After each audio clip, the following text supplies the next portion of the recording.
Greetings everyone. நம்ம டெய்லியும் banking at SSC point of view 5 question பார்க்குறோம். இன்னைக்கு என்ன questions இருக்கு அப்படிங்கற பாப்போம். First question, how many number of women MPs were elected in the 18th Lok Sabha election அப்படின்னு கேட்டிருக்காங்க. ஸோ இந்த எலெக்ஷனை பொறுத்த வரைக்கும் பார்த்தோம்னா அரௌண்ட் 797 விமன் கேண்டிடேட்ஸ் வந்து இருந்திருப்பாங்க. அதுல இருந்து 73 கேண்டிடேட்ஸ் வந்து வின் பண்ணியிருக்காங்க. ஓகேவா? ஸோ போன எலெக்ஷன்ல பார்த்தோம்னா 78 கேண்டிடேட்ஸ் வின் பண்ணியிருந்திருப்பாங்க. ஸோ போன எலெக்ஷனோட இந்த எலெக்ஷன்ல கம்மியாக தான் விமன் கேண்டிடேட்ஸ் வின் பண்ணியிருக்காங்க. So total number of candidates 797. அதில் வின் பண்ணவங்க யாரு அப்படின்னு பார்த்தோம்னா 73 மெம்பர்ஸ் வின் பண்ணியிருக்காங்க.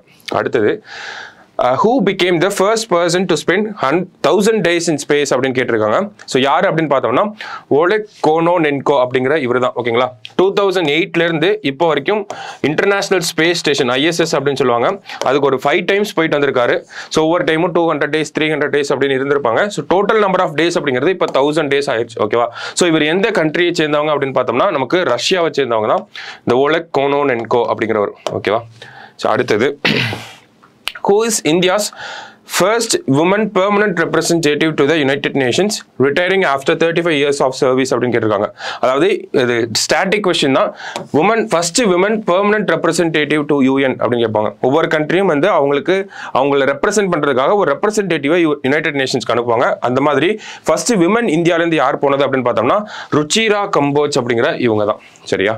ஸோ அடுத்தது, what is the theme of World Environment Day 2024? June 5 World Environment Day அப்படிங்கிறது நமக்கு தெரியும். ஸோ இந்த வருஷத்துக்கான தீம் என்ன அப்படின்னு பார்த்தோம்னா land restoration, desertification and drought resilience அப்படிங்கிறது தான் இந்த வருஷத்துக்கான தீம்.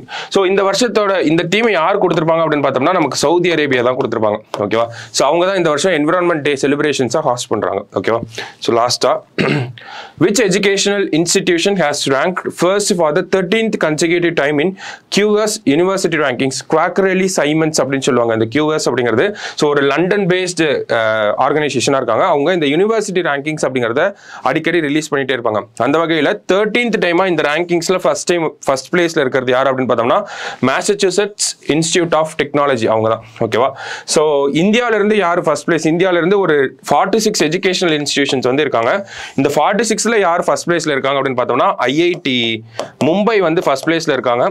எத்தனை ஓவரால் ரேங்கிங்ல இவங்களோட பிளேஸ் என்ன அப்படின்னு பார்த்தோம்னா 118ல இருக்காங்க. ஓகேவா? ஓவராலா 118, இந்தியாவில் இவங்க தான் ஃபர்ஸ்ட். ஓகேவா?